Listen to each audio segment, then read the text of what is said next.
சின்ன பாப்பா பெரிய பாப்பா. சின்ன பாப்பா பெரிய பாப்பா. இவங்க கொஞ்சம் சீனியர் தான், ஆனா ரொம்ப அழகானவங்க. அப்படின்னா இவங்க யாரு? சித்தி. கரெக்ட். கண்ணின்மணி கண்ணின்மணி இவ பாரம்மா. இது எப்பவுமே ரொம்ப சோகமா இருக்கும்டா. வாழ்க்கை வாழ்க்கை இன்பமடா, வாழ்வது அவரவர் கையிலடா. இது கொஞ்சம் கலண்ட மாதிரியே அலையும்டா.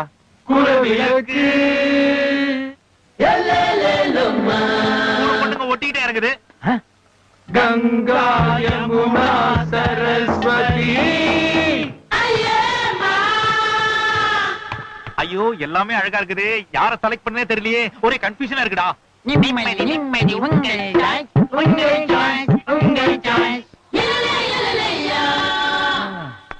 என்னடா எவ்வளவுமே நம்மள திரும்பி பார்க்க மாட்டேங்குது.